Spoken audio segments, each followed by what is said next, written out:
C'est de l'éducation qu'on prépare la société à travers des individus qu'on forme en leur inculquant des valeurs à travers lesquelles ils pourront servir leur pays, à travers lesquelles ils pourront être utiles à leurs semblables et à travers lesquels ils pourront être utiles à leur communauté et, j'allais même dire, à l'environnement.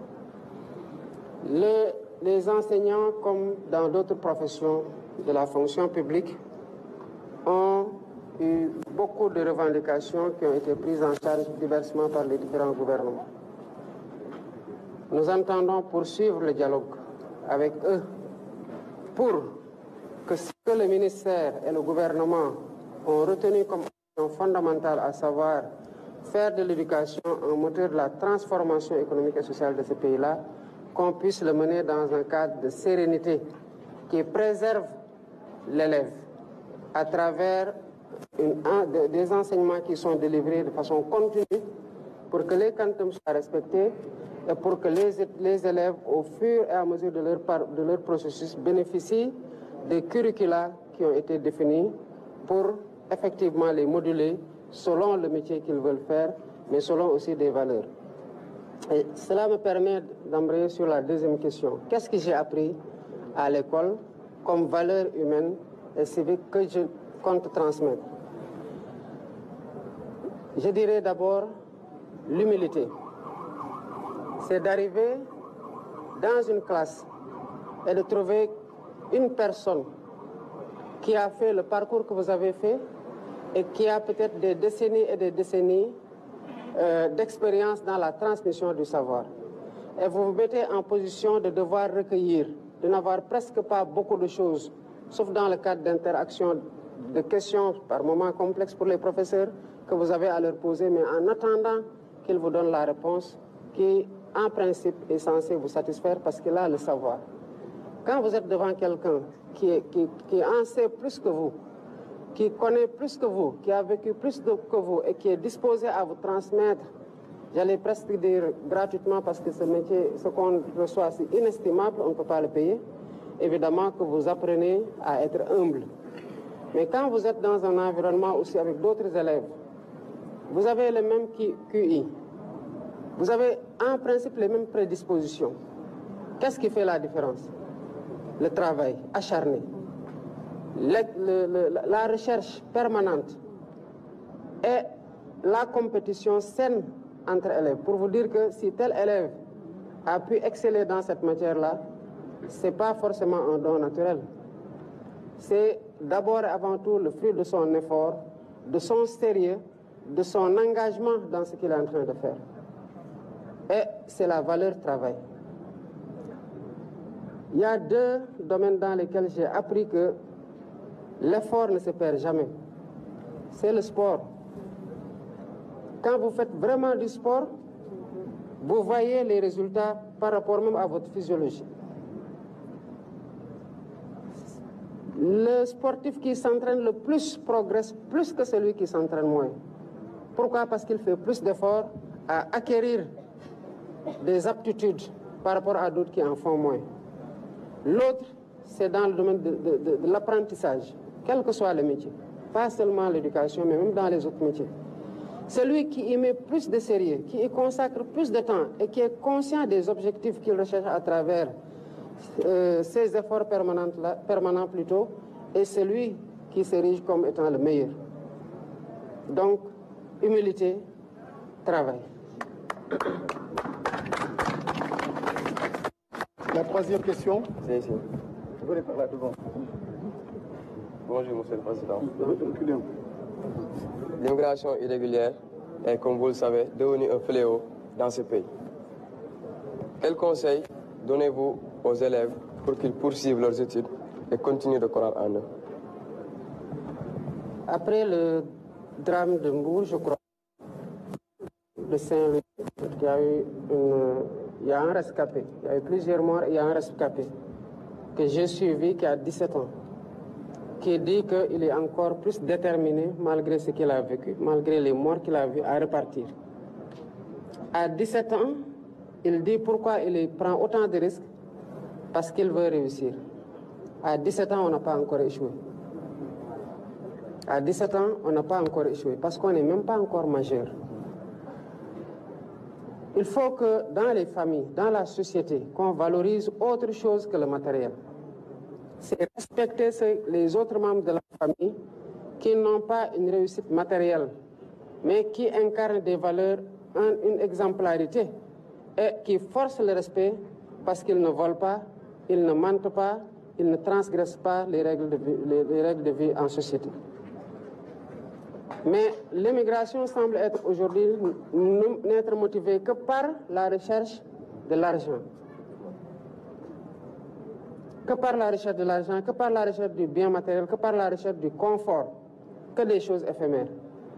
Si une société est bâtie dans le cadre de cette compétition-là, évidemment, toutes les valeurs basculent, y compris la valeur fondamentale, à savoir le respect de la vie humaine.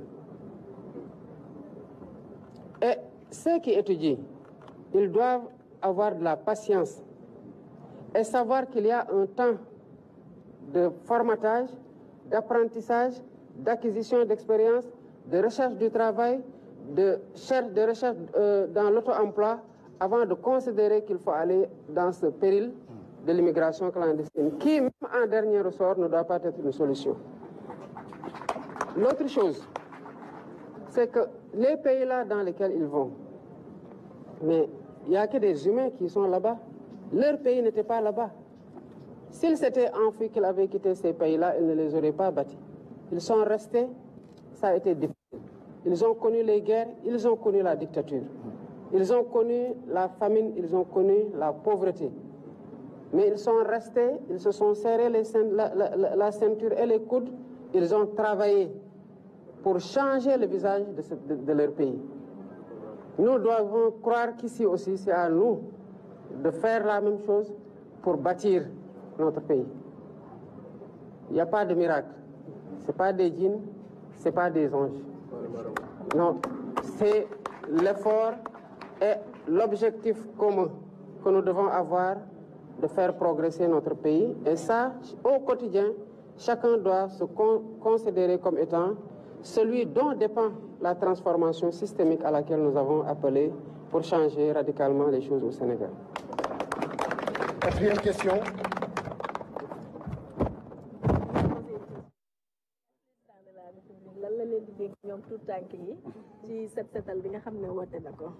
Néné, pose la question là.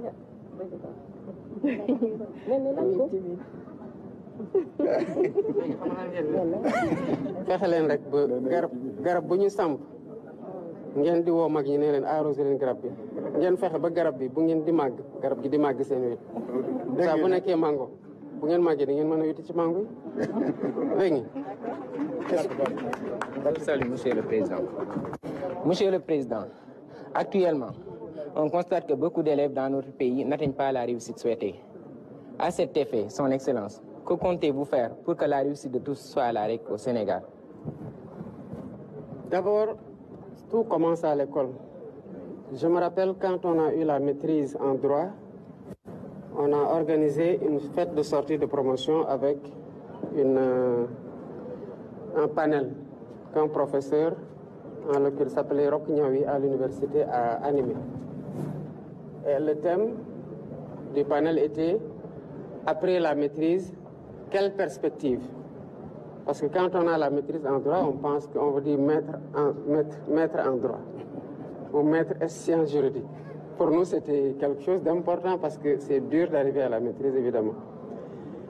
Et en débutant la conférence, il dit, le thème c'est « Après la maîtrise, quelle perspective ?» Mais il n'y a pas de perspective après la maîtrise. Ça nous a douchés. Mais il enchaîne et dit, parce que vous avez beaucoup de savoir, mais vous n'avez encore aucun savoir-faire. Or, dans l'emploi, on vous emploie pour mettre en œuvre un savoir-faire, une compétence pratique. Et il dit aussi que vous êtes combien à avoir la maîtrise cette année? Combien l'ont eu l'année dernière, les années d'avant? Et quel est le nombre de places au concours auquel vous êtes admis, qui ont été ouverts l'année dernière pour voir ce qui vous attend? et dans le cadre de quel concours vous devez compétir avec les promotions précédentes et les promotions à venir. Évidemment, ça a commencé à douter dans nos têtes. Hein? Mais il dit, seul le sommet n'est pas encombré. Donc, faites en sorte de considérer que la maîtrise n'est pas la fin des études, ni la fin de l'acquisition des connaissances. Et ça, c'était 4 ans après le bac. Donc, les élèves qui sont avant le bac, et même qui deviennent étudiants juste après le bac, c'est ce que je disais tout à l'heure à votre camarade, doivent considérer qu'il y a un temps d'apprentissage, d'acquisition de connaissances, mais une acquisition ferme pour être sûr qu'on domine plus ou moins la matière dans le cadre de laquelle on se spécialise, ou le métier dans le cadre duquel on se spécialise. Le premier effort, c'est au niveau des élèves, c'est au niveau des apprenants, c'est au niveau des jeunes. C'est d'avoir un métier. Parce que beaucoup de jeunes qui vous disent qu'on veut travailler, on veut aider nos parents, c'est bien noble. Mais l'essentiel d'entre eux, quand vous leur demandez qu'est-ce que vous savez faire, ils vous disent si le mot de frère barne, l'essentiel du moto. Mais il faut qu'il y ait